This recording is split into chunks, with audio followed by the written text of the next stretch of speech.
Jadi yang penting tiap hari itu murojaah gitu kan ya. Seperti kata Abinya tadi bahwa kita tuh nggak bisa kalau kita rihlah keluar gitu, kita tuh nggak bisa keluar dari rumah atau dari penginapan sebelum targetnya dia tercapai gitu, Ustaz. Nah setelah tahun ketiga, 4 dan 5 sekarang, Umar itu kalau pulang itu udah punya planning gitu loh. Beliau udah nulis, Umi liburan sekarang kita mau kemana gitu. Terus atau kalau harian itu dia nanya, Umi hari ini Umi keluar jam berapa gitu kan ya. Jadi berdasarkan itu nanti dia dia tulis itu Ustaz di kertas ini gitu kan ya.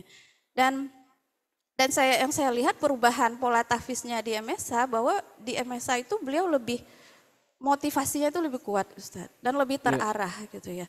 Bismillahirrahmanirrahim. Alhamdulillah wassalatu wassalamu ala Rasulillah wa ala alihi wa sahbihi wa mawalah amma ba'd. Hayyakum bi tahiyatil Islam. Assalamualaikum warahmatullahi wabarakatuh. Mohon izin Pak Kiai, Syekh untuk memandu talk show ini. Alhamdulillah sebagaimana sudah kita ketahui bersama, Pak Ananda Umar Al-Faruqi baru saja menyelesaikan hafalan Qur'annya 30 juz tuntas, alhamdulillah, dan Al-Fakir sendiri ikut menjadi saksi, termasuk ikut di penghujung setoran Totas Nanda di juz-juz terakhir, alhamdulillah. Karena waktu kita tidak banyak, mungkin saya ingin langsung berbincang-bincang dengan ayahanda dari Muhammad, ada Muhammad ya? Ada Umar Al-Faruqi, Bapak Muhammad Mubarak, dan Ummah Mutia Farida. Nanti saya tanya satu persatu, nanti juga saya tanyakan ke Umar ya. Dari Ummahnya dulu mungkin boleh ya? Apa kira-kira seingat Umar ini di masa kecilnya memiliki keistimewaan khusus barangkali yang waktu itu langsung terbayang menjadi tanda-tanda bahwa suatu saat dia menjadi anak yang ia membanggakan, diantaranya menjadi hafiz Quran seperti sekarang. Baik Ustaz, Bismillahirrahmanirrahim. Mohon izin Pak Kiai Syekh Nasruddin. Jadi kalau di tanda-tanda ya Ustadz anak kecil ya. Cuman mungkin yang agak ini saya dapat cerita dari ibu saya, neneknya Umar gitu ya. Ibu saya kan seorang guru dan beliau sangat cinta kepada ilmu gitu ya. Dan beliau itu banyak mempunyai buku gitu ya. Salah satunya waktu itu beliau punya Al-Quran gitu ya. Al-Quran itu kayaknya sepertinya beliau diberi oleh seseorang yang dari Madinah gitu ya. Nah waktu kecil itu apakah Umar TK itu saya lupa atau sebelum TK gitu ya. Beliau juga suka gitu ya melihat buku gitu. Nah waktu dia datang ke kamar neneknya itu dia bilang, Nek ini nanti buat Umar ya Nek gitu kan ya. Oh itu tuh kalau nggak salah umurnya 3 tahun gitu ya. Itu saya dapat cerita dari neneknya dan sampai sekarang waktu mendengar Umar sudah tasmiyah 30 juz neneknya bercerita lagi gitu ya. Nah itu yang waktu itu kami ya karena dia hanya pembicaraan Umar dengan neneknya gitu ya. Setelah disampaikan neneknya ya walau-walam ya Ustadz ya. Apakah itu tanda-tanda gitu ya. Itu sih yang waktu kecil yang Umar memang kalau kita hubungkan dengan Al-Quran gitu. Sekitar 3 tahunan. Sekitar 3 tahun beliau masih TK. Masih ingat kisahnya? Sepertinya sudah lupa gitu. Karena kita juga tidak tahu itu neneknya yang bercerita gitu. Neneknya hadir? Kadullah tidak ya Ustadz, sedang tidak enak badan. Gitu. Baik, terima kasih. Saya ingin bertanya dengan hubungannya dengan MSH ke Pak Muhammad Mubarak ketika memasukkan Umar ke MSH ini pertama kali ada bayangan-bayangan apa? Bahwa kelak nanti Umar ini akan menguasai apa, hafal apa, atau seperti apa. Pokoknya ya masukin aja dah gitu ya Umar ke MSH. Nanti kita lihat perkembangannya seperti apa, Pak Muhammad Mubarak. Bismillahirrahmanirrahim. Assalamualaikum warahmatullahi wabarakatuh. Salam. Alhamdulillah, jazakallah atas waktu dan kesempatan yang diberikan pada kami terkait dengan Umar gitu ya Ustaz ya. Jadi kalau dilihat dari SD, Umar itu belum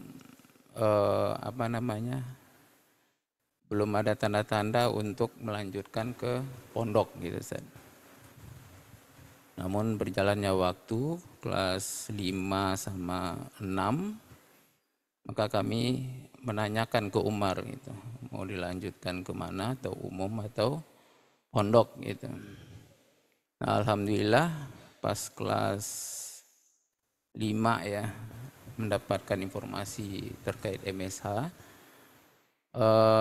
Umar pun langsung tertarik ya dengan apa yang diprogramkan oleh MMSA gitu, dimana salah satunya untuk bisa kuliah di luar gitu Ustaz. Dan juga hafalan atau mungkin yang didapat waktu SD, yaitu di Khairul Ummah, itu bisa dilanjutkan di MSH, yaitu tahfiznya gitu. Nah, maka untuk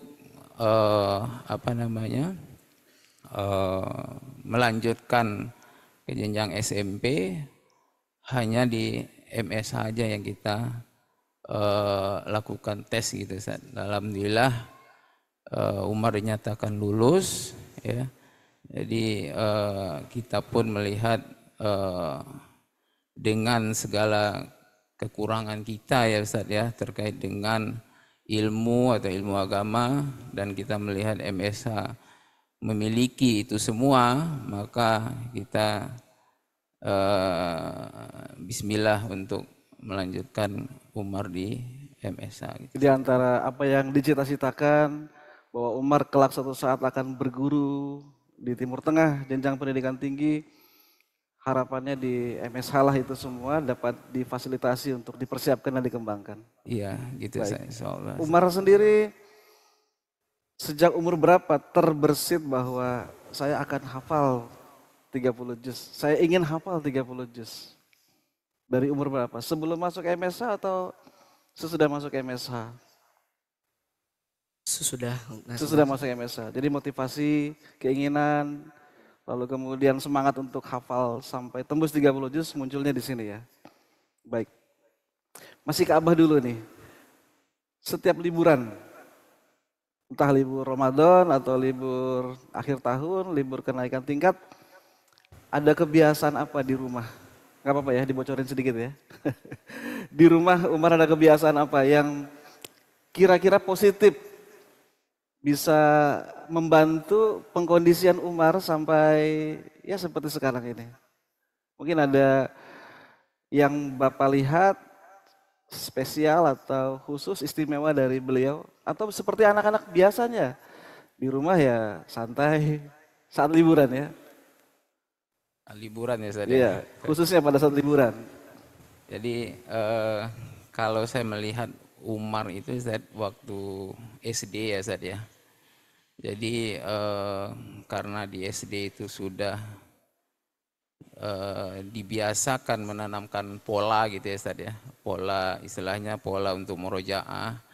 Kapan murojaah, waktu kapan kita harus murojaah. Maka di saat libur ya, walaupun libur itu kita gunakan untuk refreshing atau keluar gitu ya Ustaz ya bersama keluarga, dan Umar itu tetap berpegang pada pola gitu Ustaz. Jadi setiap maghrib atau setiap isya itu selalu murojaah dengan uminya Ustaz. tapi bukan abinya gitu. Iya, iya. Jadi ada suatu saat Umar waktu nggak salah masih kelas 2 apa 1 ya, saya ada di MSH, kita ada keluar kota. Nah dia punya target harus menyelesaikan mungkin dalam sehari itu hafalan atau murojaah. Nah kebetulan qadarullah mungkin dengan kondisi dan situasi uminya belum mengikuti apa yang ditargetkan atau belum bisa gitu. Nah dari Umar timbul keresahan gitu Ustaz. Jadi sampai dia tidak mau melanjutkan kegiatan atau perjalanan selanjutnya gitu. Sampai melakukan murjaah dengan uminya sampai sesuai dengan apa yang ditargetkan gitu. Kayak kebalik ya, dia ngambek mau ikut jalan kalau targetnya nggak tercapai. Iya. Kan ada juga sebagian orang itu yang justru malah nggak mau ngejar target kalau nggak jalan dulu.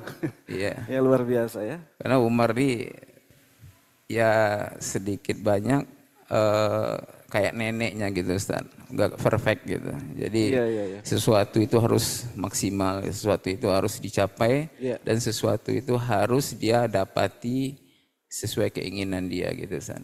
Iya baik. Anak-anakku sekalian, demikian juga Bapak Ibu peserta wisudawan dan wisudawati.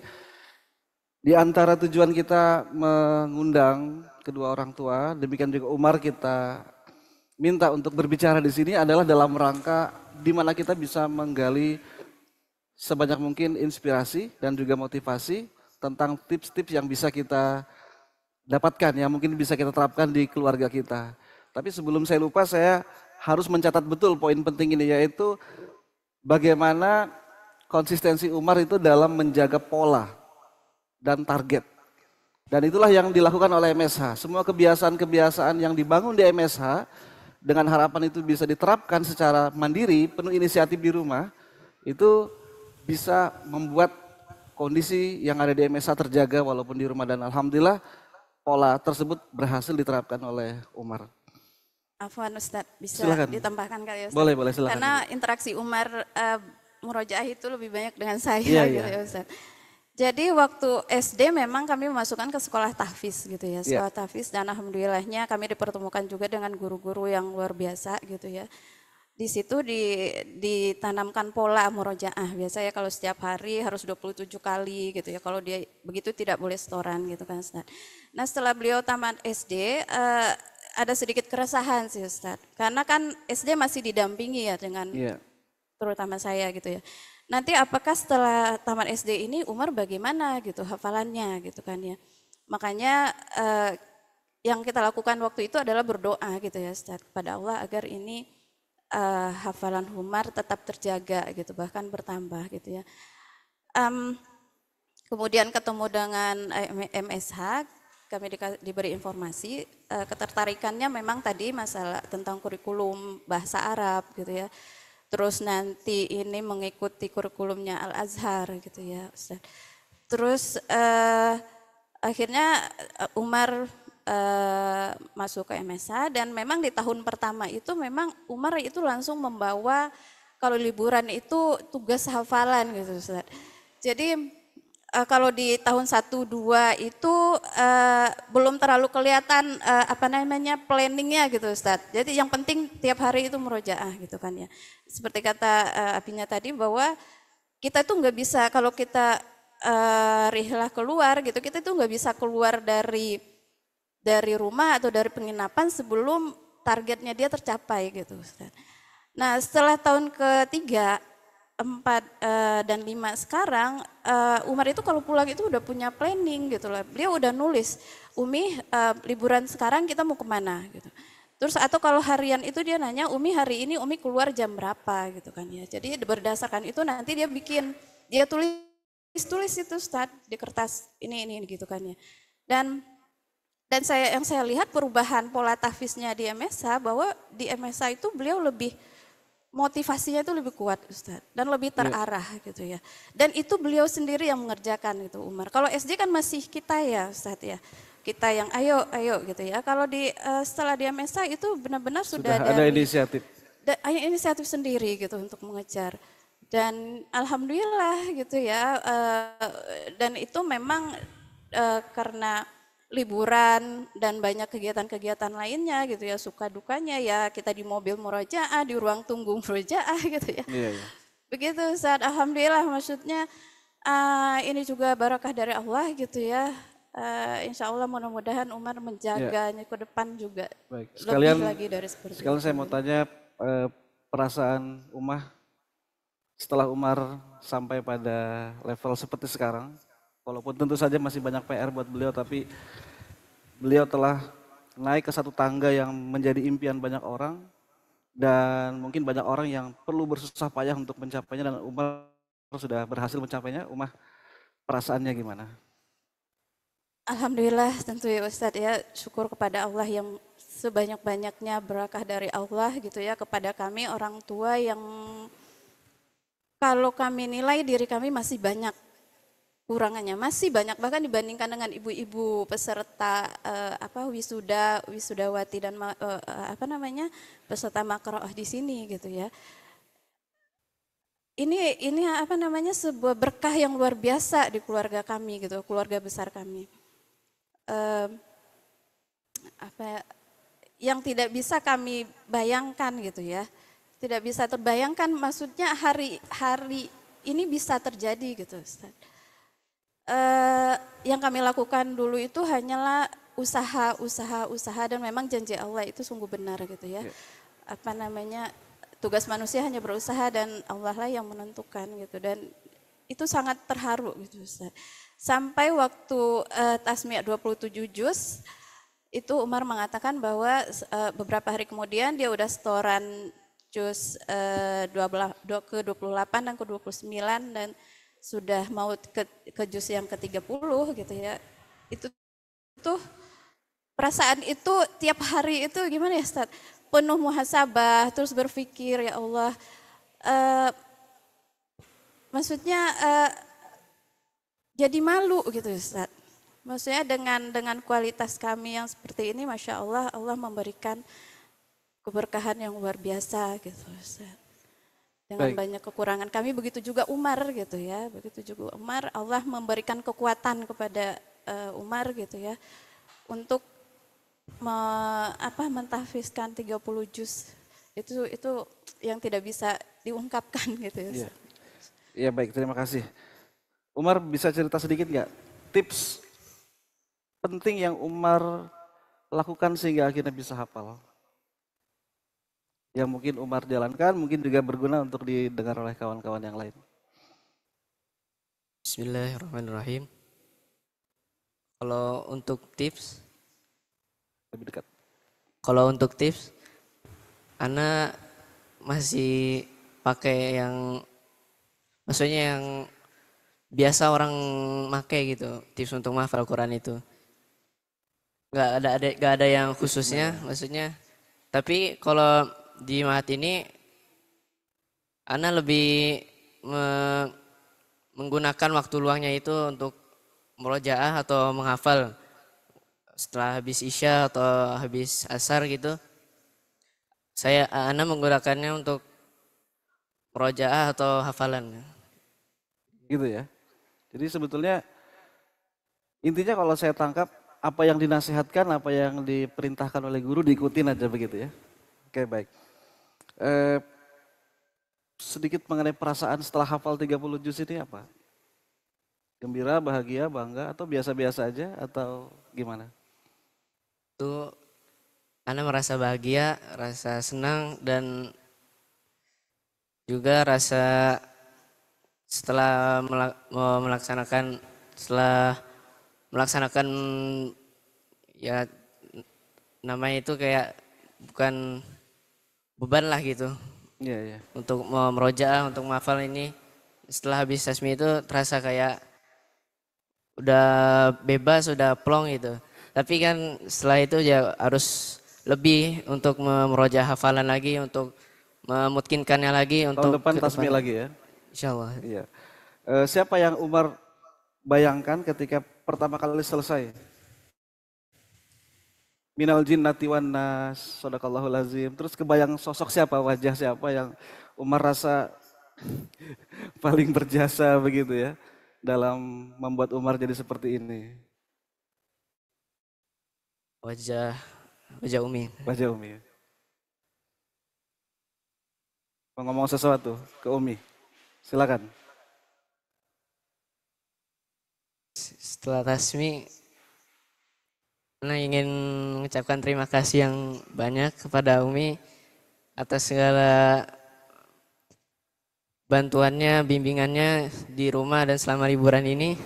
Dan jika ada salah buat atau perilaku kepada Umi selama Umi membimbing Ana, mohon dimaafkan sebesar-besarnya. Silakan Bu. Sekalian mau memberikan nasihat. Ya, barakallahu Umar gitu ya. Kalau tadi Umar meminta maaf, Umi juga meminta maaf gitu ya. Karena mungkin selama Umi mendampingi Umar, banyak kata-kata Umi yang mungkin keras gitu ya.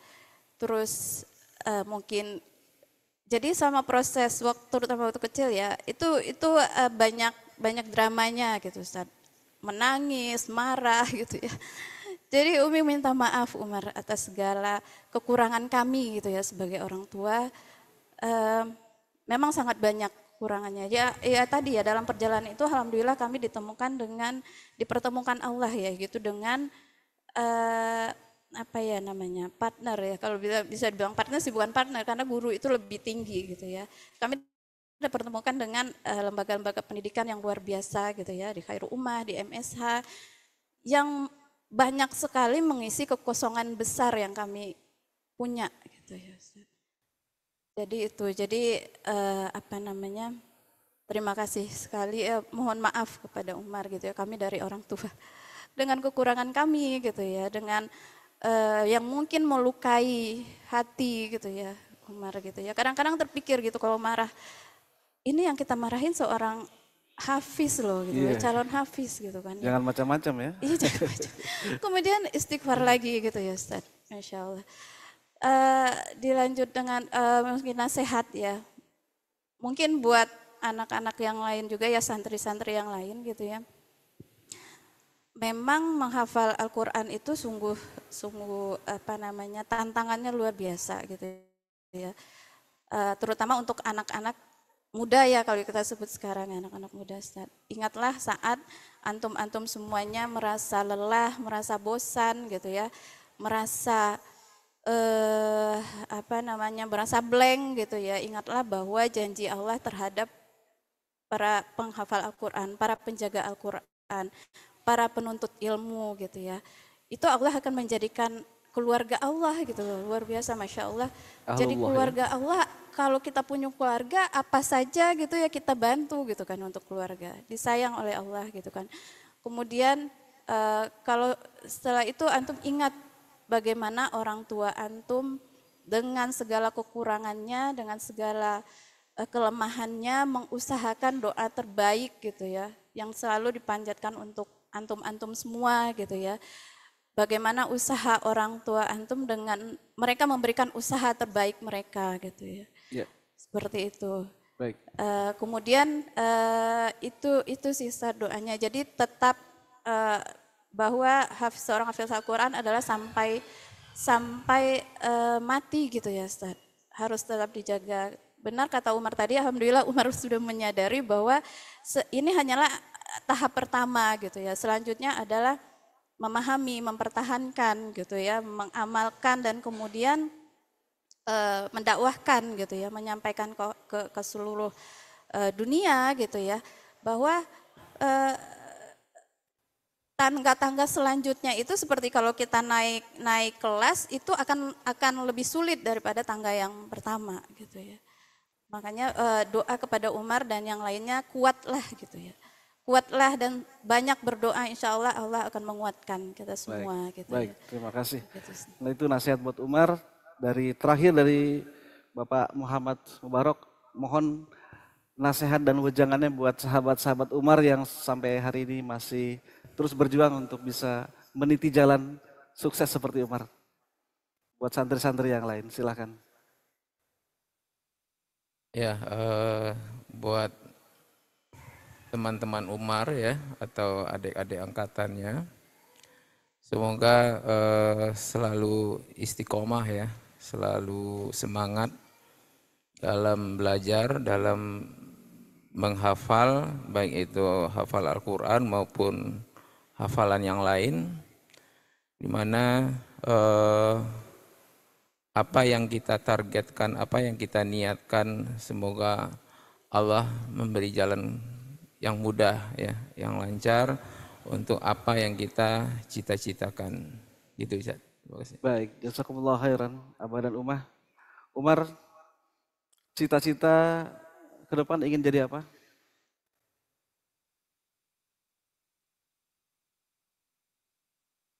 Jadi ulama. Ulama di bidang hadis, tafsir, fikih, Quran. Quran ya. Alhamdulillah, aminkan semua, semoga tercapai. Dan kalau kita mendoakan, doa juga yang sama diaminkan oleh malaikat untuk kita. Amin ya rabbal alamin. Demikian perbincangan inspiratif kita hari ini. Semoga memberikan motivasi buat kita semua untuk menjadi bagian dari keluarga besar ahlullah, keluarga Allah Subhanahu wa taala, sehingga Allah bisa memberikan apa saja yang kita inginkan, Allah mudahkan apa saja yang kita harapkan dalam hidup ini untuk kebahagiaan kita dunia dan akhirat. Terima kasih kepada Abah Muhammad Mubarak dan juga Ummah Mutia Faridah. Semoga adik Umar yang juga ada di sini segera menyusul seperti Umar, dan mudah-mudahan nanti bisa hadir kembali di sini dalam majelis yang sama untuk sama-sama mendampingi calon-calon ulama masa depan meraih cita-cita mereka. Amin ya rabbal alamin. Jazakumullah khairan. Terima kasih sekali lagi. Demikian juga kepada Ananda Muhammad Umar Al Faruqi. Jazakumullah khairan. Terima kasih. Mohon maaf kalau selama membimbing talk show ini ada kekurangan dan kehilapan. Saya mohon undur diri. Terima kasih wabillahi taufiq hidayah. Assalamualaikum warahmatullahi wabarakatuh.